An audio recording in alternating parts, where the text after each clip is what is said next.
ମାତ୍ର ଗୋଟିଏ ଢାଳ ପାଣି କେବଳ ଆଉ କେବଳ ଗୋଟିଏ ଢାଳ ପାଣିରେ ଆପଣ ମାତା ଲକ୍ଷ୍ମୀଙ୍କୁ ପ୍ରସନ୍ନ କରାଇ ପାରିବେ। ଗୋଟିଏ ଢାଳ ପାଣିରେ ଆପଣ ଆପଣଙ୍କର ପିତୃଙ୍କୁ ପ୍ରସନ୍ନ କରାଇ ପାରିବେ।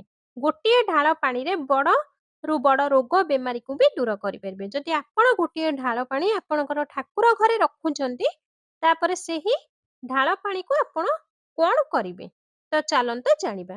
କିନ୍ତୁ ଜାଣିବା ପୂର୍ବରୁ ହେ ମାତା ଲକ୍ଷ୍ମୀ, ଯିଏ ବି ଆପଣଙ୍କର ଏହି ଭିଡ଼ିଓକୁ ଲାଇକ୍ କରି ଚ୍ୟାନେଲକୁ ସବସ୍କ୍ରାଇବ୍ କରି କମେଣ୍ଟ ବକ୍ସରେ ଜୟ ମାତା ଲକ୍ଷ୍ମୀ ଲେଖିବେ, ତାଙ୍କ ଘରେ ଥିବା ସମସ୍ତ ଦୁଃଖ କଷ୍ଟକୁ ଆପଣ ଦୂର କରିଦେବେ।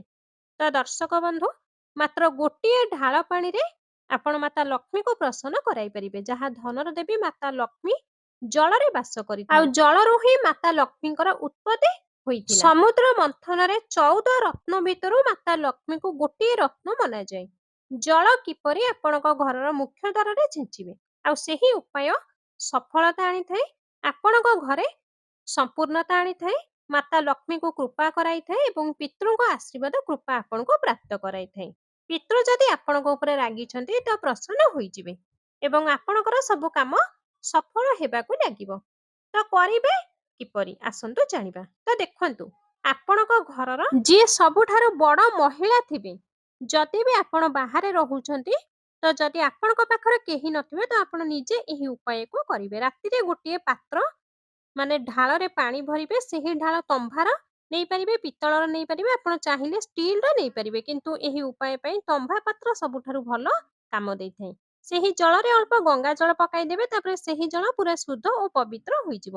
ସେହି ପାଣିର ଢାଳକୁ ନେଇ ଆପଣଙ୍କର ରୋଷେଇ ଘରେ ଘୋଡ଼ାଇକି ରଖିଦେବେ। ତା ପରଦିନ ସକାଳୁ ଉଠି ସବୁଠୁ ପ୍ରଥମେ ଯେତେବେଳେ ଡୋର ଖୋଲିବେ ତ ସେହି ଢାଳ ପାଣିକୁ ଆଣି ଆପଣଙ୍କର ମୁଖ୍ୟ ଦ୍ୱାରରେ ଛିଞ୍ଚିବେ ଏବଂ ସେହି ସମୟରେ ଆପଣଙ୍କର ପିତୃଙ୍କୁ ଧ୍ୟାନ କରିବେ, ମାତା ଲକ୍ଷ୍ମୀଙ୍କୁ ଧ୍ୟାନ କରିବେ, କାହିଁକି ନା ଆମ ପିତୃ ମୁଖ୍ୟ ଦ୍ୱାରର ଚୌକାଠ ଉପରେ ବିରାଜମାନ କରିଥାନ୍ତି। ତ ଦର୍ଶକ ବନ୍ଧୁ, ମାତା ଲକ୍ଷ୍ମୀଙ୍କୁ ଆପଣ ପ୍ରସନ୍ନ କରିବା ପାଇଁ ଏହି ଉପାୟ ମୁଖ୍ୟ ଦ୍ୱାରରେ ନିହାତି କରନ୍ତୁ। ଆପଣ ଠାକୁର ଘରେ ଯେଉଁ ପାଣି ରଖୁଛନ୍ତି, ଆସନ୍ତୁ ଜାଣିବେ ସେହି ପାଣିକୁ କିପରି ରଖିବେ। ଗୋଟିଏ ପାତ୍ରଟିଏ ନେବେ, ସେହି ପାତ୍ରରେ ଗୋଟିଏ ଚାନ୍ଦିର କଏନଟିଏ ପକାଇଦେବେ, ତାପରେ ପାଣି ଭରିକି ଠାକୁର ଘରେ ରଖିଦେବେ। ଯେତେବେଳେ ସକାଳେ ପୂଜା କରୁଛନ୍ତି ସେହି ସମୟରେ ରଖିବେ।